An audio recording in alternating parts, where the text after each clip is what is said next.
Assalamualaikum warahmatullahi wabarakatuh. Jumpa lagi dengan saya Mishat dalam pembelajaran geografi. Hari ini kita masih belajar tentang bab 1 tentang potensi geografis Indonesia. Nah, kali ini kita akan belajar tentang karakteristik wilayah Indonesia. Namun sebelumnya saya tanya, kabar kalian baik-baik kan? Alhamdulillah ya. Mudah-mudahan kita semua senantiasa dalam kondisi baik dalam lindungan Allah SWT. Nah, seperti tadi saya sampaikan, hari ini kita belajar tentang karakteristik Indonesia. Kira-kira apa yang kalian pikirkan tentang Indonesia? Oh ya, jadi kalian bisa membayangkan Indonesia adalah negara yang kaya akan sumber daya alam, kaya akan barang tambang, kaya akan sumber daya alam hayati dan sebagainya dan sebagainya. Namun di balik itu semua Indonesia punya hal tertentu yang unik ya, kita lihat. Nah, ini 4 sifat dasar tentang iklim ya. Di Indonesia ini memang negara tropis sehingga punya iklim yang unik dan punya sifat-sifat dasar ya. Ingat, kita lihat 4 sifat dasar iklim Indonesia. Yang pertama, kita lihat suhu rata-rata. Nah, di Indonesia ini memiliki rata-rata suhu tahunan yang tinggi. Nah, mengapa demikian? Karena Indonesia itu terletak di garis khatulistiwa. Ya, kita ada di garis khatulistiwa. Pernah lihat garis khatulistiwa? Ya tidak ada, karena garis khatulistiwa itu memang garis khayal atau sering disebut dengan garis yang tidak ada ya. Karena namanya garis khayal ya, maka kalau kalian pergi ke Kalimantan, di situ tidak ada yang namanya garis khatulistiwa itu terlihat karena dia merupakan garis khayal ya. Kemudian yang kedua, Indonesia juga punya ciri khas. Selain suhunya rata-rata tinggi, ada angin musim di Indonesia ya. Angin musim ini bertiup dari 2 benua ya kan, yang mendatangkan musim hujan. Kira-kira dari benua mana? Ya betul, dari benua Asia ya, yang sering disebut dengan angin muson barat. Nah, sementara yang mendatangkan musim kemarau itu berasal dari benua Australia yang sering dikatakan sebagai angin muson timur. Nah, mengapa angin muson barat mendatangkan musim hujan? Ternyata karena angin yang bertiup dari benua Asia ini banyak membawa uap air. Sementara angin yang bertiup dari benua Australia ini bersifat kering sehingga mendatangkan musim kemarau bagi Indonesia ya. Detailnya mungkin nanti kita kembangkan pada dialog-dialog ya. Yang kedua, ciri 4 dasar iklim di Indonesia itu adalah terbebas dari angin taifun ya. Ingat, di Indonesia ini tidak pernah terjadi angin yang besar ya. Artinya karena apa? Karena Indonesia ini terletak di sekitar garis khatulistiwa atau lintang rendah sehingga suhunya stabil. Nah, kalian tahu kan syarat terjadinya angin itu kalau terjadi perbedaan tekanan udara. Dan ingat, perbedaan tekanan udara itu juga terjadi karena perbedaan tekanan atau perbedaan suhu udara ya. Besar suhu udara, semakin ekstrim jarak antara suhu udara atau perbedaan suhu udara, maka semakin ekstrim juga perbedaan tekanan udara. Dan semakin ekstrim perbedaan tekanan udara, maka juga akan menyebabkan angin yang semakin kencang. Nah, di Indonesia ini suhu udaranya antar daerah atau antar wilayah itu tidak terlalu berbeda, atau perbedaannya tidak ekstrim, sehingga angin-angin yang bertiup di Indonesia tidak sekencang angin-angin yang bertiup di daerah-daerah dengan lintang sedang atau tinggi. Kita tahu contohnya Amerika sajalah ya. Amerika itu adalah di daerah lintang tengah sampai tinggi, sehingga di sana suhunya tidak stabil. Suhu tidak stabil karena perbedaan tekanan udaranya juga akhirnya menjadi tidak stabil atau jauh. Karena perbedaan tekanan udara yang tinggi, maka menyebabkan angin juga kencang di sana. Nah, sehingga kalau kita sering dengar ada istilah badai Rita, badai Katarina, angin tornado yang berembus di Amerika, ya itu biasa karena mereka memang daerah lintang tinggi, daerah lintang sedang sampai tinggi, dan suhunya tidak stabil yang mengakibatkan perbedaan tekanan udaranya juga besar dan menyebabkan anginnya juga kencang. Nah, sifat dasar iklim yang keempat adalah kelembapan udara yang tinggi.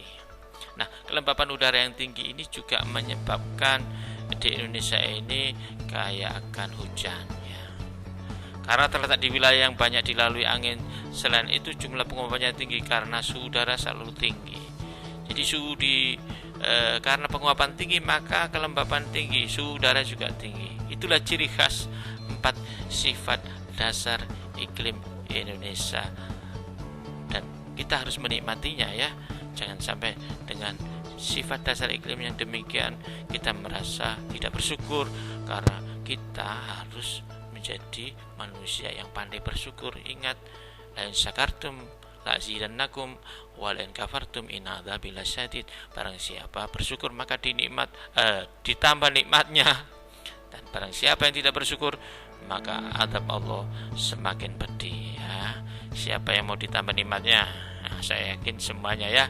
Kita lanjutkan materi berikutnya ya. Kita bicara tentang daratan. Nah, ingat daratan Indonesia itu terdiri dari 2 rangkaian pegunungan besar, yaitu rangkaian pegunungan Sirkumediterania yang terbentuk akibat proses tektonik lempeng sejak zaman Mesozoikum hingga saat ini, yang itu melalui busur dalam dan busur luar yang dulu sempat saya ceritakan di pertemuan yang pertama ya, di mana busur dalam itu bersifat vulkanik karena berhubungan dengan proses subduksi yang memicu lempeng menunjam, kemudian leleh menjadi magma dan menjadi gunung berapi. Nah, sementara busur luar itu perbatasan antar lempeng, maka tidak bersifat vulkanik karena hanya merupakan rangkaian pegunungan lipatan akibat tumbukan di tepi lempeng. Jadi busur luar itu berupa tumbukan lempeng yang kebanyakan di Indonesia itu ada di laut ya, berada di laut tumbukan lempeng itu. Nah, sementara busur dalamnya itu dari akibat tumbukan lempeng yang menyebabkan proses endogenisme yang membentuk gunung api ya.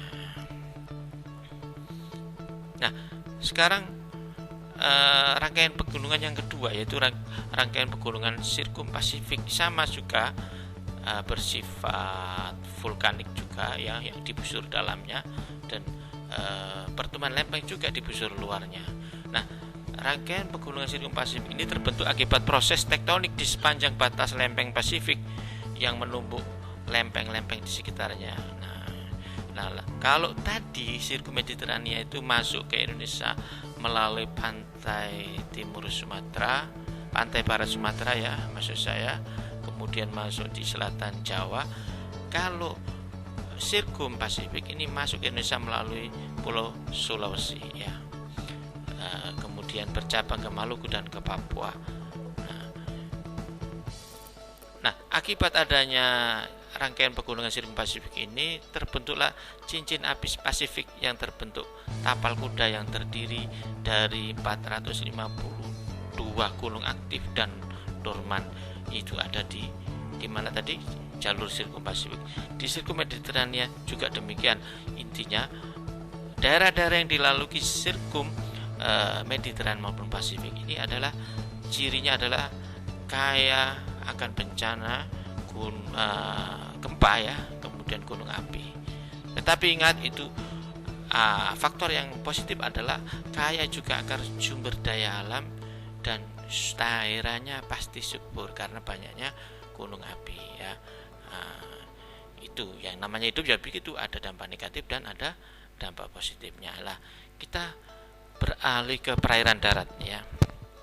Ingat, di perairan darat itu ada yang dinamakan sungai. Nah, sungai itu apa?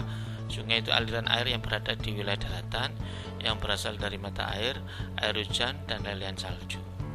Aliran itu akan bermuara ke laut, danau atau sungai lainnya. Sungai merupakan ekosistem perairan lotik. Apa itu lotik? Ya, mengalir ya. Nah, sementara kalau danau itu genangan air yang luas ya. Di tengah daratan, sumber air danau berasal dari air hujan dan aliran permukaan atau resapan air tanah yang masuk dalam cekungan danau. Danau merupakan contoh ekosistem perairan lentik. Apa itu lentik? Ya, kita tahu kan, lentik artinya adalah tidak mengalir ya. Jadi karena memang danau itu dalam cekungan. Nah, sementara sungai itu mengalirkan dari daratan ke laut. Nah, itu ya. Tahu bedanya lautik dengan lentik kan? Ya, sudah jelas. Kita lanjut kalau begitu ya. Nah, kalau bicara tentang jenis danau, menurut proses terjadinya itu ada yang namanya danau tektonik. Ya. Terbentuk akibat aktivitas tektonik seperti sesar atau patahan. Nah, nanti contohnya apa kalian cari sendiri-sendiri ya. Nanti kita bahas atau kita uji di CPT, kalian bisa lihat. Kemudian danau vulkanik terbentuk akibat aktivitas gunung berapi. Nah, kalau tektonik itu akibat patahan atau sesar, maka danau vulkanik akibat aktivitas gunung berapi. Yang ketiga adalah danau tektovulkanik ya. Contohnya Danau Toba. Nah, ini Danau Toba itu unik ya. Saya juga pernah ke sana. Itu dia berasal dari proses vulkanik juga tektonik. Nah, yang terakhir adalah Danau Kars. Danau Kars ini adalah danau di daerah Kapur ya. Nah, kalau kalian di Gunung Kidul di daerah Parangtritis itu banyak terdapat danau kars atau sungai-sungai bawah tanah ya. Di sana ada sungai yang karena permukaan tanahnya tidak bisa menahan, maka tertahan di permukaan berikutnya, yaitu di kedalaman-kedalaman tertentu yang di situ terdapat sungai bawah tanah atau danau bawah tanah yang dinamakan danau kars, yaitu danau di pegunungan Kapur. Nah, danau terluas di Indonesia sudah kalian tahu, di sini adalah Danau Toba, sedangkan danau terdalam di Indonesia adalah Danau Montano ya, Mantano ya. Oke, kita lanjut. Nah, kita beralih ke perairan laut. Nah, kalau tadi perairan darat itu sungai, danau ya. Kalau perairan laut ya berupa laut yang luas kita ini. Nah, kita sudah mengenal secara geografis Indonesia berada di antara dua samudra, yaitu di timur laut hingga timur Indonesia ada Samudra Pasifik, dan di tenggara hingga barat ada Samudra Hindia. Sedangkan di utara Indonesia berbatasan dengan Laut Tiongkok Selatan ya. Kita sering menyebut sebagai Laut Tiongkok Selatan karena memang terluas wilayahnya ya. Sementara untuk laut yang wilayah kita di Santero Tiongkok Selatan namanya adalah Laut Natuna Utara ya. Kita harus sering menyebut istilah Laut Natuna Utara supaya wilayah kita tidak diklaim sebagai wilayah dari bagian Tiongkok ya. Oke, setuju. Nah, kita juga akan belajar tentang fenomena Arlindo atau sirkulus arus lintas Indonesia. Sirkulasi arus atau massa air utama berasal dari Samudra Pasifik yang dikenal dengan arus lintas Indonesia atau Arlindo ya. Oke. Kemudian ada yang dinamakan Madden-Julian Oscillation. Nah, ini dominasi di kawasan ekuator dengan siklus 1 sampai 3 bulan. Dipicu dari perbedaan temperatur di permukaan bumi yang menyebabkan terjadinya perpindahan panas dan tekanan, sehingga terjadi perubahan angin dan udara yang kemudian berpengaruh terhadap awan. Apa akibatnya? Nah, ini ada dua fase, yaitu fase badai yang diikuti fase kering. Ini akibat Madden-Julian Oscillation itu. Ketika terjadi pergerakan angin bergerak dan berkumpul di tempat yang bertekanan rendah, udara terdorong hingga atmosfer sehingga terjadi penguapan air laut dan terbentuk banyak awan klaster yang mengandung banyak uap air. Awan klaster yang terbentuk meningkatkan kondensasi dan hujan di daerah bertemperatur rendah. Udara yang terdorong ke atmosfer berosilasi ya, berputar dan mendorong udara hangat di atmosfer ke permukaan dan menyebabkan fase kering di permukaan bumi, sehingga Madden-Julian Oscillation ini dikaitkan dengan iklim monsun yang dialami Indonesia. Jadi Madden-Julian Oscillation ini adalah sama dengan angin musim.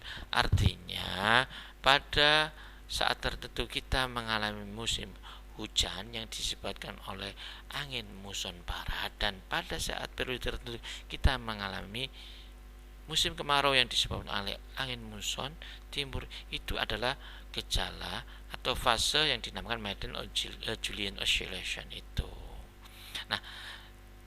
Nah, kemudian ada yang dinamakan El Nino Shorten Oscillation. Nah, ini yang disebut El Nino dan La Nina yang sudah sering kita dengar. El Nino itu adalah bayi laki-laki, arti sebenarnya atau arti bahasanya ya. Kemudian La Nina adalah bayi perempuan. Nah, itu adalah nama saja, nama latinnya. Tetapi sebenarnya El Nino dan La Nina ini adalah fenomena ya. Ini kalau El Nino adalah fenomena menghangatnya suhu permukaan air laut di pusat Samudra Pasifik hingga pantai barat Amerika Selatan, sehingga terjadi hujan deras di Peru hingga Ekuador. Jadi di Peru, Ekuador, Samudra Pasifik, pantai barat ini terjadi hujan. Artinya apa? Udara yang bawa uap air itu mengarah ke Pasifik Barat atau ke arah Amerika Selatan ya. Sementara di Indonesia mengalami kering. Nah, jadi kalau di arti singkatnya El Nino itu mengakibatkan kering ya, musim kering panjang di Indonesia. Nah, kalau saya baca ini fluktuasi dan osilasinya terdiri dari 3 fenomena, yaitu kondisi normal, El Nino, dan La Nina. Berbeda dengan MJO Madden-Julian Oscillation, siklus El Nino itu periodenya lebih lama. El Nino umumnya muncul 3 sampai 5 tahun dengan periode 9 sampai 12 bulan. Sehingga kalau ada musim kemarau panjang di Indonesia ini mengalami musim kemarau yang lebih panjang, itulah El Nino. Tetapi kalau La Nina artinya musim hujannya lebih panjang dan mengakibatkan Indonesia lebih dingin dan banyak hujan. Singkatnya begini, El Nino menyebabkan kemarau lebih panjang di Indonesia. Kalau La Nina menyebabkan apa? Iya, musim hujan yang lebih panjang di Indonesia. Nah, berbicara tentang laut, kita tidak lepas juga berbicara tentang pasang surut. Nah, pasang surut itu ada 4 tipe pasang surut. Yang pertama adalah pasang surut harian tunggal. Nah, ini 1 kali pasang dan surut dalam sehari dengan periode rata-rata 24 jam 50 menit. Nah, kemudian ada pasang surut harian ganda atau semi ya, 2 kali pasang dan surut dalam sehari dengan tinggi yang sama. Yang ketiga adalah pasang surut campuran, condong ke harian tunggal ya, lebih ke harian tunggal. 1 kali pasang dan surut, namun kadang juga 2 kali pasang dan surut dengan periode dan tinggi yang berbeda. Nah, yang terakhir adalah pasang surut campuran, condong ke ganda, yaitu 2 kali pasang dan surut dalam sehari dengan periode dan tinggi yang berbeda ya. Detailnya bisa dibaca di buku kalian ya, di Yasinto Sindu. Oke. Nah, pengelompokan laut di Indonesia itu ada 18 ecoregion, atau eco itu adalah lingkungan ya, region wilayah. Jadi ada wilayah lingkungan wilayah laut. Jadi Indonesia itu ternyata ada pengelompokan berdasarkan karakter ecoregionnya ya. Apa saja 18 ecoregion di Indonesia itu ya, kita lihat di Indonesia ternyata ada kelompok ecoregion atau zona laut itu. Yang pertama adalah Samudra Hindia sebelah barat Sumatera ini ya. Kemudian Laut Natuna, kemudian Samudra Hindia sebelah selatan Jawa, Selat Karimata, Selat Malaka, dan Laut Jawa. Nah, ini adalah 8 bagian pertama dari 18, jadi masih ada 10 lagi ya. Nah, yang lain adalah Laut Sulawesi. Jadi ada wilayah ecoregion Laut Sulawesi ya. Di Laut Sulawesi ada perairan basin atau basin dalam, cekungan dalam lebih dari 6.000 meter karena kondisi geologi daerah ini rawan gempa ya. Ini Laut Sulawesi. Ingat, Laut Sulawesi berarti ada pertemuan antara lempeng Eurasia dan Pasifik ya di situ. Kemudian ada Selat Makassar, ada perairan Bali dan Nusa Tenggara.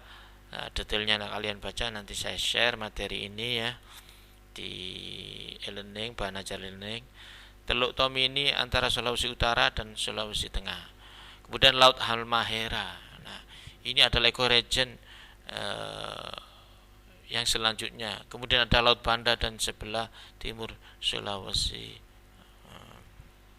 Nah, mana lagi selanjutnya adalah Laut Banda sebelah selatan Sulawesi dan Teluk Bone. Ini adalah ekoregion berikutnya. Ada Laut Seram ini ya, dan Teluk Bintani di sebelah barat kepala burung Papua. Ada Laut Banda, Samudra Pasifik sebelah utara Papua, Teluk Cendrawasih sebelah timur kepala burung Papua, dan Laut Arafura ya. Nah, sudah 18 kan ya. Nah, ini adalah 18 wilayah ekoregion di Indonesia. Nah, demikian, terima kasih atas perhatiannya. Cukup sekian pertemuan pada hari ini. Mudah-mudahan kita bisa bertemu lagi di pertemuan mendatang. Dari saya sekian. Bila taufik walhidayah. Subhanakallah bihamdika. Asyhadu an la ilaha illa anta astaghfiruka wa atubu ilaik. Assalamualaikum warahmatullahi wabarakatuh.